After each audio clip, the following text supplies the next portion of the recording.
In the month of February, I challenged myself to read exclusively sequels to help me progress with a bunch of series that I keep saying that I want to carry on with. And while I did read only sequels apart from one book, which was one that I carried over from January and finished on like the 1st of February, did I continue on in the series that I keep saying I want to continue on with? I absolutely did not. But February was a really good reading month for me overall in terms of the amount that I read, which is great news because March also has to be a really good reading month for me in terms of quantity, because I have all of the usual stuff going on plus other stuff that I'm working on in the background to keep the content flowing while I am away for a couple of weeks in April. In terms of the quality of what we read, it was not as good as January. I did have my first and only 5-star read of the year so far, but everything else, I think actually everything else that I'm going to talk about today was 3 stars, which isn't amazing. But getting into those stats so you can see exactly what we're dealing with here. In the month of February, I read 3,431 pages, which breaks down to 123 pages per day. For the star ratings, I did indeed have 6 3-star reads and I had 1 5-star, which breaks down to an average of 3.29 per book. For the demographics, I had 3 young adult and 4 adult. For the format, I read 4 standardly formatted novels, I listened to 1 audiobook, read 1 ebook, and also read a novella. For the genres, a very mixed bag. I read 2 fantasy books, 1 fantasy romance, 1 horror, 1 mystery, 1 romance, and 1 sci-fi. And finally, for the places where I sourced these books from, 5 of them are from my own TBR that existed prior to the start of 2025. 1 of them is a book that I've hauled in 2025, and 1 of them was a book that I have borrowed from the library. So we are going to be starting on the high note of this video, which is my one and only 5-star read of 2025 so far. If you all remember, I had a little book in my wrap up in January, like in the stack that I was holding that wasn't supposed to be there, which was Check and Mate by Ali Hazelwood. This was the first book that I finished in February. It's also the only book that we're going to be talking about that isn't a sequel because, as I said, it was one that I'd already started in January and I just finished this one at the beginning of the month.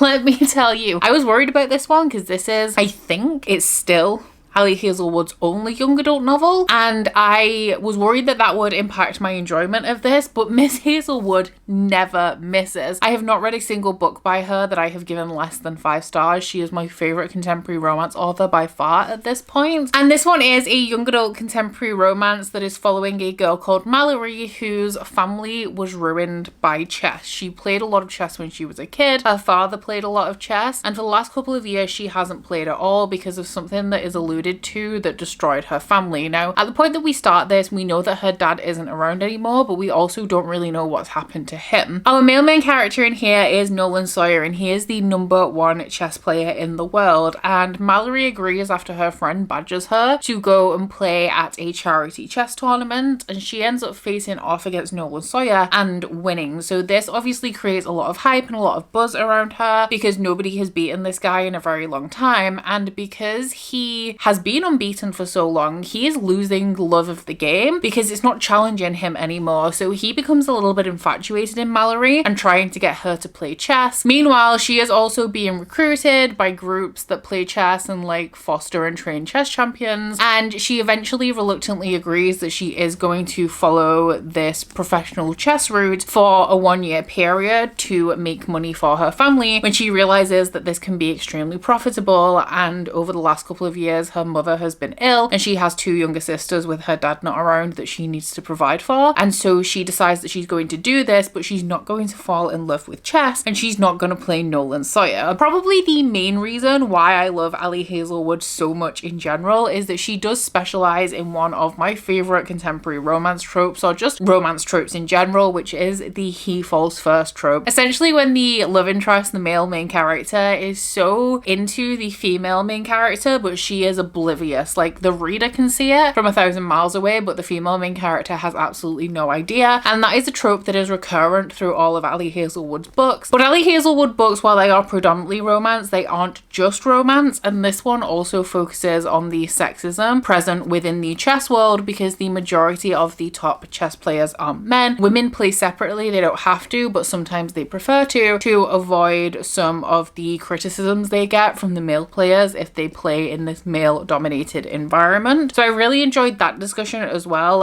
as the just general issues that the main characters were facing, Mallory especially, where she is trying to provide for her family because she feels such extreme guilt over a situation that was completely out of her control. On top of that, with her mother not doing very well with her health, I'm pretty sure her mother has arthritis, so her mother's inability to work and her health declining also kind of fuels Mallory's guilt and her overwhelming need to provide for her family at the expense of actually her relationship with her family and also her own life, her own dreams and her own goals. And I really enjoyed exploring all of that within this novel. The only criticism I have of it is that I was a little bit disappointed because I feel like this builds up to an event and then it's just kind of glossed over at the end of the book. It's not that I actually wanted to see the event so much, because I mean, chess, I don't overly care about it, but just because it was such a big part of what we were building up to in this novel, it was kind of a little bit dissatisfying to not be able to experience that on the page. But something that I really didn't expect from this, actually, while we're on the topic of chess, is how much sexual tension Ali Hazelwood managed to put in the scenes of Nolan and Mallory playing chess. Like, I really did not think that I was somebody who was going to be getting hot and bothered over chess, but the tension within those scenes was honestly unparalleled. So if you are familiar with Ali Hazelwood's other works, this is closed door sex scenes, I would say. Like, there's a little bit of lead up, but where it does get intimate, like, we are not privy to that, whereas everything's just like a little bit more graphic and open door in her adult novels that I've read so far. And now we have 6 3-star reads. The first 2 I'm going to be talking about are very, very chunky, and they are the reason why my page count is so high for this month, even though the amount of books that I read isn't like the most. And the first one is The Memory of Souls by Jen Lyons. Is this the biggest one? I don't think it is. No, the other one's slightly bigger, but this one is book 3 in the Chorus of Dragons series, which is a epic fantasy multi-perspective series that is very reminiscent of Wheel of Time to me. We are following, or we start to follow in the first book, a guy called Kirin who has the power to make or break the world, but at this point nobody knows which way he's going to go, like whether he's going to save the world or whether he's going to end it.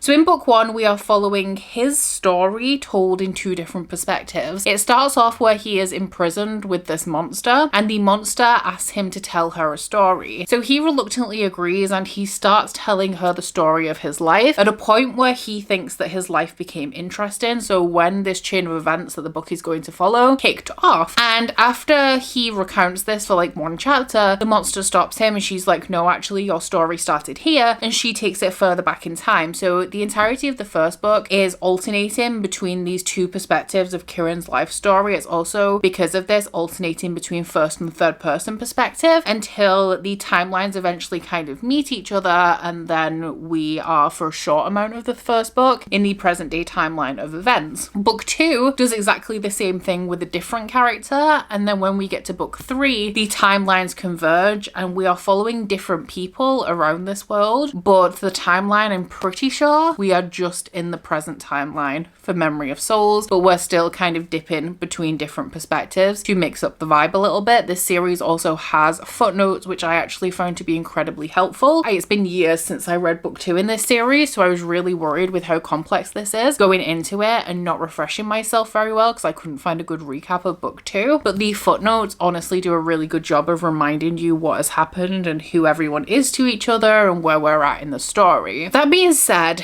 it's the tone of this series that I don't really enjoy. The fact that I finished this book indicates that I do at least somewhat enjoy this series, because I could not force myself through an 800-page book if I was not having at least a little bit of a good time. It's the same with book 1. I gave book 1 4 stars. In hindsight, if I reread it, it would probably be a 3. I didn't like like book 2 because I don't like that character and that setting as much as I do like kind of what happened in book 1. And I was a little bit annoyed that we weren't following the same timeline. We were just doing the same thing that book 1 did, but with a completely different character. But there is something about this series that keeps bringing me back, even though the tone of the books is a little bit more jovial than I typically enjoy. It's a little bit more tongue-in-cheek. Serious things definitely happen, but the main characters are also just getting themselves into so many chaotic situations with witty asides, and that kind of tone, playing with the conventions of fantasy, having a little bit of a more humorous note to the story is not typically something that I really like, and I think that is one of the main downfalls of this series for me. And then of course we have how overly and unnecessarily complex this series is, seemingly just for the sake of it. In this world we have 8 gods, 8 god kings, 8 dragons, and everybody who we follow is reincarnated from somebody else who has played a pivotal part in the history of this world at some point. The dragons themselves used to be people, so the people that they were and the fact that they're dragons is also relevant to the story. Where we get into this reincarnation, like some people are related to other people, but are they related? Because you can also swap souls and swap bodies in this world. So you can have one character that is like both the husband but also like the second cousin of a character, but like they've been reincarnated and are now dating the son of their ex-husband, but also they're a god king and have swapped souls like 5 times, and it's all honestly just a mess trying to keep track of all of that. And the way that Jen Lyons continuously reminds you in the footnotes is great, because then you don't get lost. But if I can't keep track of it, why is it relevant? Like, why do we need everybody to be a reincarnation and a relative of everybody else? While it does make sense, I would say, in different series, in different instances, and sometimes like having a reincarnated character adds a little bit of something and a little bit of an extra layer to the story. But in this, with everybody just being such a convoluted extension of another character, it's just a little bit tedious, and it seems to serve very little purpose within the story aside from to make it unnecessarily complex. I read this alongside book 12 in the Wheel of Time series as well. And the first time that I read the first 2 books in this series, I was not reading Wheel of Time. I didn't know anything about this one, but reading this at the same point that I was also listening to the audiobook of this, I feel like it is impossible to deny that Jen Lyons was somewhat inspired by Wheel of Time. One of the main parallels between them is that we are tackling an adversary who has been trapped in a prison, and the prison is slowly weakening throughout the series, and the main characters are kind of scrambling to figure out what to do. Like, they've had thousands of years in both series to prepare for this Dark Lord breaking out of his prison, and yet we are at a point where we're now following this cast of main characters who are scrambling to put together a solution where their ancestors have failed for when this guy inevitably breaks free. The names of the Dark Lords and also the prisons where they're trapped as well are very similar, and we also obviously have the overarching theme of like reincarnation and a cyclical nature to the world, which I mean is not unique in Wheel of Time or this series by any means, but also is a little bit of a parallel between the two there. So I think I am going to continue because I do own book 4.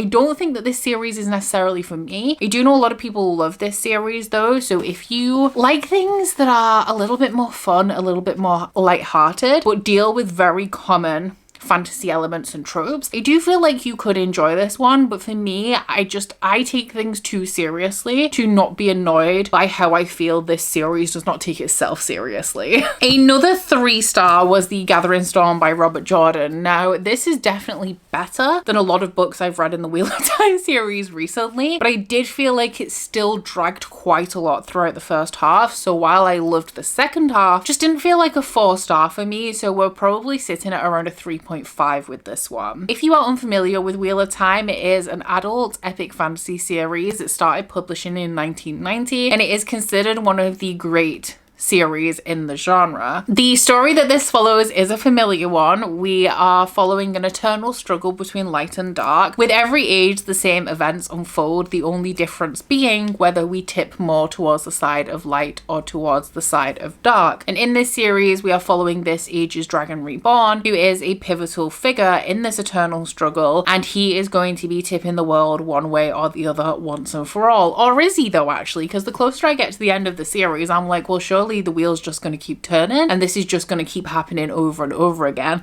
But we're hoping for a win for the side of light ultimately, because they haven't had one in quite some time. So unfortunately Robert Jordan did pass away when he was writing this series and Brandon Sanderson took over. Brandon Sanderson is one of my favorite authors. However, you are going to get a very, not even a lukewarm, you're going to get a really not great review of a Brandon Sanderson book in this video as well. But he is generally one of my favorite authors. I've got more 5 stars from Brandon Sanderson than I have 3 stars. Because of that, I was cautiously optimistic about this one. Now, I don't know at what point in this writing process Brandon Sanderson took over. Like, I don't know if Robert Jordan had some of this book already written. I know that he passed his notes along and it was supposed to be 1 book, but Sanderson broke it down into 3. And I do feel like reading this, it feels like the first few hundred pages are still Robert Jordan, because it's only really after that that I start to see Sanderson's mark on this series. I think that the key difference, because I've had a lot of questions about whether Sanderson makes this series better, I definitely think he makes it more readable and easier to keep track of. I don't know whether he necessarily makes it more enjoyable, but that is just because I've been having such a mediocre time with this series for quite a few books, and they're not short books, that like it's a little bit too far gone for me. Like, I don't foresee myself ever loving this series because of how much I feel like I've been held hostage by it throughout the middle section. But something that I've said throughout my entire reading experience with Wheel of Time is that I don't think that Robert Jordan is very good at carrying the thread of the story throughout the series. In the early books, we start off, I think in book 2, we learn about like this group of people who are tied to one of the historical leaders of the world, and in whatever conflict it was they were a part of, the armies of this guy went across the seas and they established a new civilization for themselves, and they were eventually supposed to return to reclaim the land in the name of like their past leader. We are introduced to those very early on in the series. I think it is book 2, and then it's like book 5 or 6 before we see them again. So we're kind of supposed to retain all of the information that we've learned in book 2 all the way through to 5 and 6 when they finally become relevant to the story again. And for the first few books in the series, it is very much like that. Like, we'll learn a lot about one section of the world. Like, one book really follows the Aiel, and one book, I think 3 or 4, really focuses on the White Tower and the Aes Sedai, and it's just very bitty. I want to say, like, it feels like we're exploring different areas of a world as opposed to building a concrete narrative. And Brandon Sanderson is definitely a lot better of making each of these little parties and little groups and cultures that we've learned about more relevant to each other consistently and a more relevant part of the story. So he definitely writes a more cohesive book than Jordan does, but I wouldn't necessarily say that I enjoyed it more until we got to the last couple of 100 pages, which in Sanderson style were epic. Like, the man does know how to write a battle scene, and I think that he definitely wrote a much more compelling and interesting battle scene than Robert Jordan could have. We had some great reveals in this one, which is another hallmark of Brandon Sanderson. So it kind of falls back on what I've always said about this series. I think that Robert Jordan is a good storyteller. Like, I think that he has really good ideas, and I think that the bones of Wheel of Time are solid. I don't think that Robert Jordan is a good writer. I don't feel like the way that he has written this series is the best way for it to be written, and I feel like somebody else could have written it better, essentially, which I know a lot of you guys who love Wheel of Time might think that that is blasphemous to say, but with only 2 books to go, that's kind of where I'm sitting with this series right now. Next up, we have more Sanderson. So for the last episode of Shelve It or Scrap It, I read the rest of my self-destructing books. If you don't know what self-destructing books are, then keep your eyes peeled because the 2025 round is coming very, very soon. It's essentially just a stack of books that I set aside as ones that I don't feel like I'm too interested in anymore. And if I haven't read them in 12 months, then I have to unhaul them. So I dedicated my last episode of Shelve It or Scrap It to reading through the ones that I hadn't read yet because they were all sequels. So I wanted to kind of dip my toes in the rest of the series to see whether they improved or I became more interested before I decided to like DNF and unhaul. And one of those series was Skyward by Brandon Sanderson. So I really, really loved book 1 in this series, and I did not like book 2 very much. Novellas in general I don't care about very much, and I also sampled book 3 and DNF'd it it because I didn't care very much. But Skyward was so good. In that one, we are following a young girl called Spencer who lives on a planet that is at constant attack from an alien species. And so the main thing that her planet does is just raises the next generation of fighter pilots. Now, Spencer desperately wants to complete this duty for her planet. She wants to fight this alien race. She wants to be a fighter pilot. However, her father was a deserter, and because of it, her family are not treated very well. Her mother can't have a respectable job. She is bullied, and everyone is trying to put as many roadblocks in front of her as possible to stop her from being able to join this flight academy. So the first book is about Spencer fighting back against these people, and she's not a very likable character to start off with, mainly because of how she's had to kind of fight for everything in her life, and she's faced animosity in pretty much every interaction she's had since she was very young. And throughout the course of book one, she becomes a more likable person. There's like a found family element that I really enjoyed, and I was really happy with book one as a whole, and she really won me over. But then when we go into book two, instead of kind of building upon that and moving the story forward, we just take Spencer to a new location where she's once again the odd one out, and against all odds, she has to win this community over to achieve what she went to this place to achieve. Book three does the same thing, and I'm assuming book four tied it all together. But then we also have this collection of novellas. So I'd already read the first one, which was Sunreach, and in February I read Read On, which is about 200 pages, and I gave it 3 stars. Realistically, I could have given it 2 with how much I did not care about this series, but I also do acknowledge that the novella in itself wasn't bad. I just really don't care about novellas, and I'm over this series at this point. However, I didn't feel like I could DNF a series based on a novella, so that is why I then also went forward into Cytonic to give that one a try. But in this novella in particular, we are following, I think she's called Alarnic. I can't tell you very much about this novella because at this point I'm not really sure what would be a spoiler, but Alarnic comes to the planet that Spencer is originally from and asks a bunch of Spencer's friends, people that she knows, for help. So it is about them assisting her and her people in her mission. It's also about slugs. We love the slugs in this series. Not even kidding, the slugs and also the spaceship that Spencer has are probably my favorite elements of this one. Something that does annoy me about Brandon Sanderson when it comes to his YA books though is that typically his adult books, they're not like super serious, like all doom and gloom. It's not like everything's like so straight faced. There is definitely humor within his books, but his complexity, because he does have like big expansive worlds, but the complexity of his work is within his world and his magic system and his plot. It is not in his writing style. His writing style is extremely accessible. If you are not a fantasy reader, you're not going to get lost based on his writing style. Like, it's not dense at all. But something that really annoys me, and Jay Kristoff does this as well actually, is when he writes YA, he makes everything like funny and silly goofy and has like some slapstick humor. And I don't like that. I really don't like it. It annoys me when Jay Kristoff does it as well. Once again, it's the same as with this one. I just don't like funny things. I prefer my books to be serious, my fantasy and sci-fi books to be serious and have serious consequences, as opposed to more of a fun, silly, goofy time. I don't mind a little bit of humor here and there, but I don't want that to be the overall tone of the series. And while I did end up really loving Skyward, I do get irritated quite a lot by the writing style of this one. I am also quite irritated by the characters and the writing style of Mistborn Era 2 though, and I'm also pretty sure that one of the secret projects he released, was that last year or 2023 at this point, but I'm pretty sure one of those is a bit on the goofy side as well, so I'm not sure how I'm gonna feel about that either. The last book that I read for Shelve It or Scrap It was The Boy on the Bridge by M.R. Carey, and this one is part of a series, but it is a prequel as opposed to a sequel. This comes before The Girl with All the Gifts by M.R. Carey, and they are both zombie stories. So they're set in the UK, which I remember threw me when I read The Girl with All the Gifts, and then threw me once again when I started The Boy on the Bridge. But essentially the last bastion of humanity in the UK is a place called Beacon, which has been established down on the south coast, like somewhere near Brighton, I think. The people that we're following in this book have been sent on a mission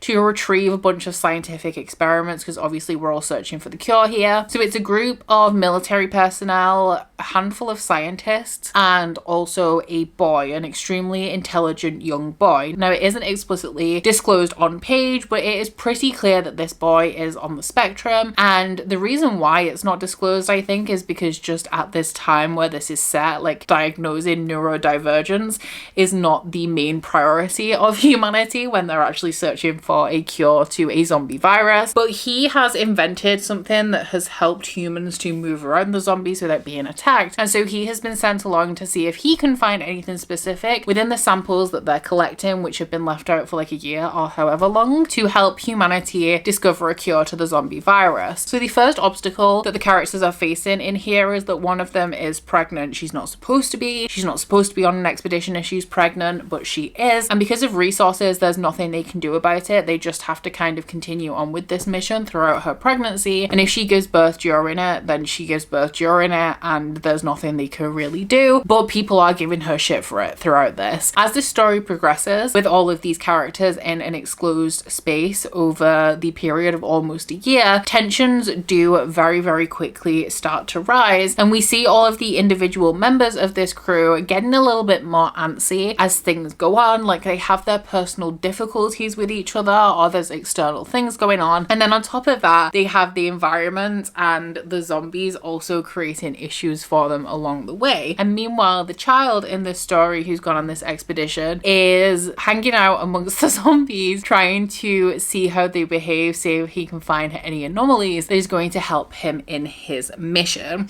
So there is one particular element of the zombies that this focuses on, and I don't really know if it's a spoiler for the girl with all the gifts. In my vlog, I decided to kind of say as little as possible because I couldn't remember at this point what was definitely a spoiler. But the girl with all the gifts is about a zombie child that's being kept amongst other zombie children in this military facility and is being experimented on and tested on. And this delves a little bit more into those zombie children and gives us more answers about them that we don't really get from the first book, because our main character Stephen is exploring a little bit more and learning a little bit more about them than the characters of the girl with all the gifts are able to do. So I gave this one 3 stars. Again, it was a high 3 though. I didn't really love the first half of this book. I don't love M.R. Carey's storytelling. I wouldn't say that it's necessarily a character driven story, but I do think that we really focus on the characters, and I think that that is the issue for me. Like, we'll go into this little aside about how this guy was never supposed to be in the army, but then the apocalypse happened and here he is, and into his own personal problem. And there is payoff for all of this time that we spend exploring the backstory of characters that I actually don't really care all that much about. But reading it to start off with is tedious because I am interested in the why and the how. I love sci-fi like this because of the science element. The thing that's responsible for the zombie virus in here is actually cordyceps, which is the same thing as in The Last of Us, because cordyceps is a real thing. It can't infect human hosts, but it does exist. And so I really want to learn about how this apocalypse started. Like, how did cordyceps manifest? How did we get here? And keep being pulled into these little tableaus of like mundanity with the characters is not something that I'm in this to read. However, because we're building up the tension through all of these tiny little plot threads, when it starts to come together, it really starts to come together, and I did really like the end of this one. I just don't know if I really like M.R. Carey's writing style or the focus of his stories. There's just something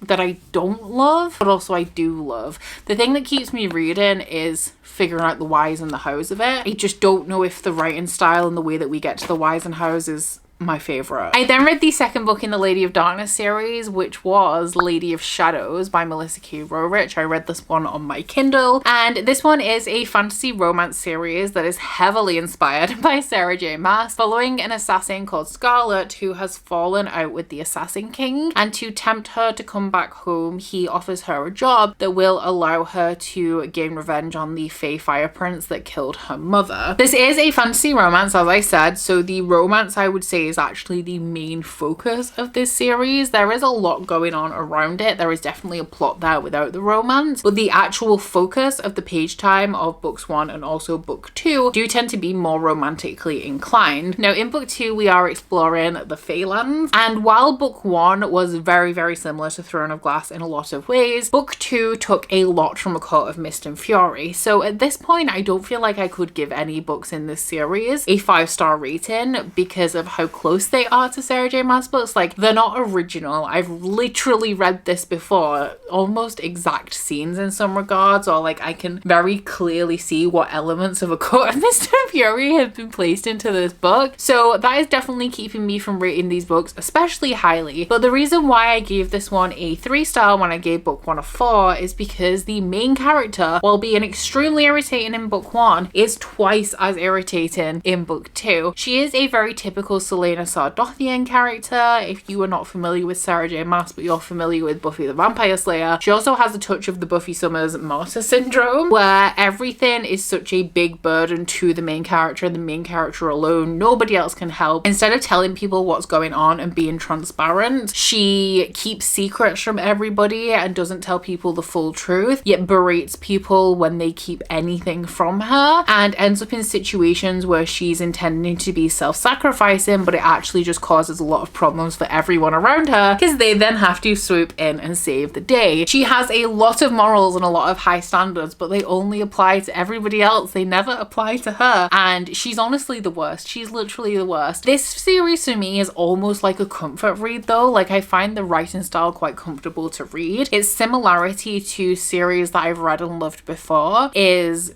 comforting to me. Like, it's nothing new, it's nothing exciting, but it's something familiar and something well loved, and so I'm definitely continuing on with the series for that reason. At this point, it can be quite difficult for me to be engaged in a story and be compelled and be happy to just keep turning pages, and this series, while it's nothing new and explosive and exciting, definitely it fulfills that criteria, so I'm definitely happy to continue on with it at this point. And I have heard as well that a lot of people believe it comes into its own in books 3 to 5, which I'm definitely looking forward to, because maybe we could get a 5-star out of this series if I can stop seeing everything that's been borrowed from everywhere else and I see something that's kind of new, even though the foundations were built on something else. Then I could give a book in this series a 5-star, providing the main character winds her neck in a little bit, because she's driving me insane. And then the final book that I read for February was book 11 in the Pretty Little Liars series, which is Stunning by Sarah Shepard. So the Pretty Little Liars series is a series of young adult mysteries following a group of girls whose friend went missing. This girl was the glue that held their group together, so after she disappeared, they drifted apart. However, they are now having to come back together to try and get to the bottom of a series of anonymous text messages and emails that they're receiving by somebody who signs off as A, which could stand for anonymous, but it could also stand for Allison, which is the name of the friend that disappeared. So these are incredibly entertaining to me. I've said it before.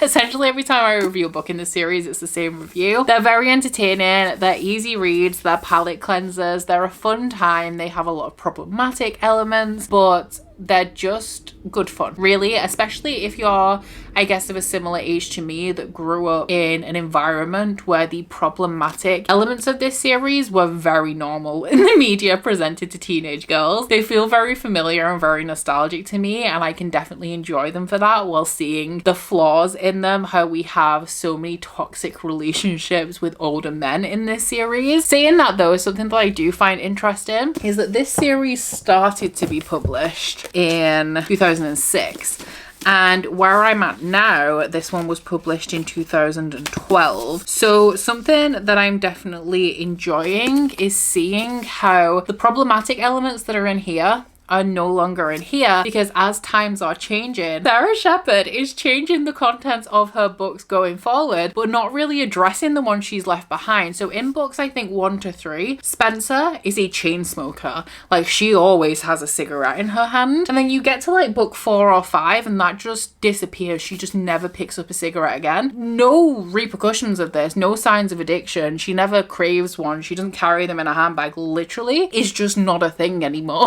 Because obviously at this point cigarettes were kind of like falling out of fashion, and it's things like that that I just find so amusing while I'm reading this. This one in particular is the 3rd book in the 3rd story arc, and I ended up giving it 3 stars. It wasn't quite as compelling as some of the earlier books that I've given 4 stars to. I just, the main issue I had with this one actually is since book 8, so book 8 wrapped up what was supposed to be the series, and then another 8 books were published, and at this point they think a different person is A in every book, and then at the end of the book they realize that the person they thought was A isn't. And in this one, the person they thought was A was so ridiculous that I just could not really get into the story, because I'm like, listen to yourselves. There is one reason why they think this person could be A, and they are just using that excuse for everything. And it's the same in every book. There's always a couple of them that are like, are you sure? Like, I think this person is A, I don't think it's this person. But throughout the course of the book, they like get one over and they're like, no, you're right, like I'm sure that this person is A. And the person they suspected in this book, it just wasn't. It was so obviously not them. Like, it just wasn't, and it was obvious. So yeah, that's probably the reason why I gave this one 3 stars, because in comparison to the previous 2 books that were setting up this story arc, this one was much more entertaining. A lot more actually happened. It was a lot more dramatic. But there's so much about this series that wasn't plausible, but them so wholeheartedly believing